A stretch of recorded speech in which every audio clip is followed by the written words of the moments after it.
श्री कृष्ण कहते हैं, जीवन के कठिन समय में जब कोई गिरता है तभी यह स्पष्ट होता है कि वो अंदर से कितना मजबूत है। गिरना कोई हार नहीं होती, हार तो तब होती है जब हम दोबारा उठने की हिम्मत छोड़ देते हैं। जो व्यक्ति खुद पर विश्वास बनाए रखता है उसका साथ स्वयं श्री कृष्ण देते हैं। इसलिए न रुके न झुके, क्योंकि जो थक कर भी चलता रहता है वही अंत में सफल होता है।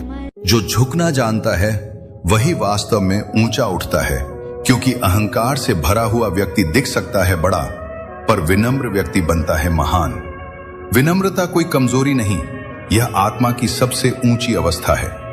जिस मनुष्य के भीतर प्रेम और करुणा बसती है वो कभी ऊंची आवाज में नहीं बोलता, पर उसके शब्द दिलों तक पहुंच जाते हैं। अहंकार हमें भीड़ में अलग कर देता है, पर विनम्रता हमें सब में ईश्वर दिखाना सिखाती है।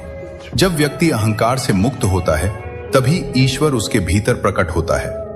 विनम्रता वही कला है जिससे बिना बोले भी आत्मा बोलती है और सामने वाला झुकने के लिए मजबूर हो जाता है। कृष्ण कहते हैं, जो जितना झुकता है मैं उसे उतना ही ऊंचा उठा देता हूं। विनम्रता कोई गुण नहीं, वो स्वयं भक्ति का स्वरूप। श्री कृष्ण कहते हैं, लोग तुम्हारे बारे में बहुत कुछ कहेंगे, कभी प्रशंसा कभी आलोचना, दोनों क्षणिक है। तुम बस अपने मन को शांत रखना सीखो, क्योंकि धूप कितनी भी तेज हो समुद्र सूखता नहीं। वैसे ही कटु शब्द कितने भी हो तुम्हारी सच्चाई नहीं बदलते।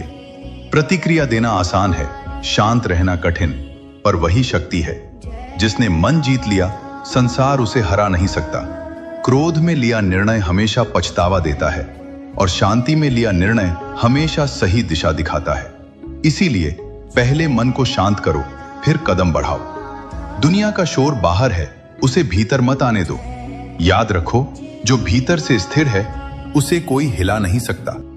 श्री कृष्ण कहते हैं, सबसे खतरनाक शत्रु वो होता है जो मित्र बनकर पास बैठता है। उसके शब्द मीठे हो सकते हैं लेकिन इरादे विषैले होते हैं। वो सामने से नहीं पीठ पीछे वार करता है। ऐसे लोगों को पहचानने के लिए मन की आंखें खोलो, दूरी बनाना ही सुरक्षित उपाय है। सभी को राधे राधे। किसी ने श्री कृष्ण से पूछा, आपके सबसे नजदीक कौन है? श्री कृष्ण मुस्कुराए और बोले, जो मेरे सामने रोता नहीं लेकिन मुझे अपना हर दर्द सौंप देता है, जो मेरी पूजा का